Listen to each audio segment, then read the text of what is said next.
नमस्ते साथियों, एक बार फिर से स्वागत है आपका आपके अपने यूट्यूब चैनल बाबू जोशी नवलखी में।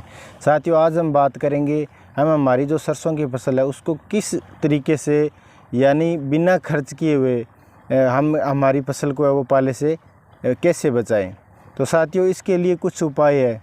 देखिए साथियों, होता क्या है कि जो हमारा जो वायुमंडल होता है उसका तापमान 2 डिग्री या उससे भी नीचे चला जाता है तो उसमें वह पाला पड़ता है, क्योंकि जो नमी होती है हवा के अंदर वह नमी है वो जम जाती है और एक बर्फ़ की चादर के रूप में हल्की परत है वो भूमि पर बन जाती है। तो उस परत से क्या होता है कि हमारी फसल को खासकर बहुत ज़्यादा नुकसान होता है।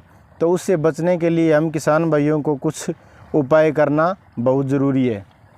साथियों, मैं आपको बता दूं कि उससे बचने के लिए जो ख़ास तौर से है वो हमें आइडिया लगा लेना है कि पाला पड़ेगा कब। यानी लगभग 20 दिसंबर से 20 जनवरी के बीच ये एक महीना ऐसा होता है, उस महीने में है वो पाला पड़ने की संभावना ज़्यादा रहती है।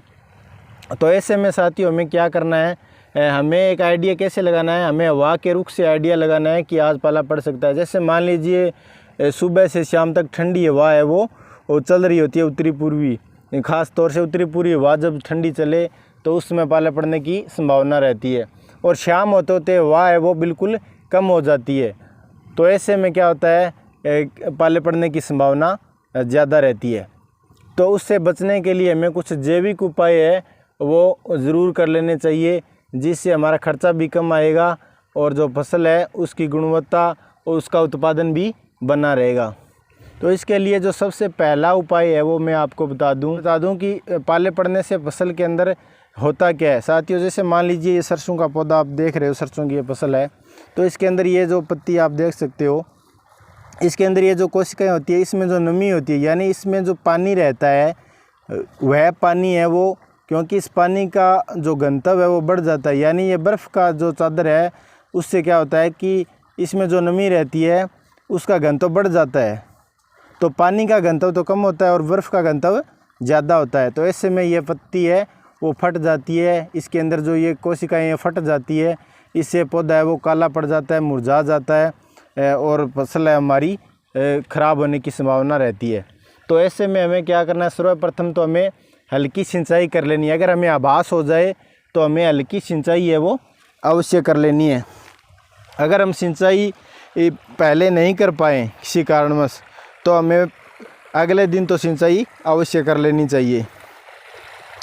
और उसके बाद हमें क्या करना है साथियों, दूसरा उपाय है, जो हमारी फसल के अवशिष्ट बचते हैं, जैसे मान लीजिए हमने नरमे की जो कटाई करी लकड़ी की, उस लकड़ी को या जो हमारे पास जो घास फूस होता है उसको हमें हमारे खेत के चारों तरफ है हवा के हिसाब से रख लेना है।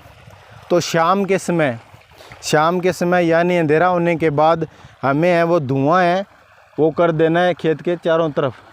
धुआं करने से क्या होगा कि जो धुएं के अंदर क्या होता है कि कुछ गैसें होती है, जैसे कार्बन डाइऑक्साइड गैस होती है, तो उसकी एक परत है हमारे खेत के इर्द गिर्द वो ऊपर मतलब फसल के ऊपर बन जाएगी, जिससे क्या होगा कि फसल को नुकसान है वो कम होने की आशंका रहेगी। तो ये 2 उपाय तो बिल्कुल जैविक मैंने आपको बता दिए। तीसरा जो उपाय है साथियों, तीसरे उपाय मैं आपको बता देना चाहता हूँ कि गौमूत्र और नीम के पानी को मिला करके अगर हम स्प्रे कर देते हैं हमारी फसल पर, तो उससे क्या होता है कि पौधों की जो प्रकाश संश्लेषण की प्रक्रिया है वह तेज़ कर देता है गौमूत्र, और भी अन्य कुछ कीट पतंगे होते हैं उनको भी मारने में सहायक होता है। तो ऐसे में हम हमारी फसल को पाले से बचा सकते हैं। तो अगर यह वीडियो आपको अच्छा लगे तो लाइक और शेयर ज़रूर करना। धन्यवाद। जय हिंद, जय भारत।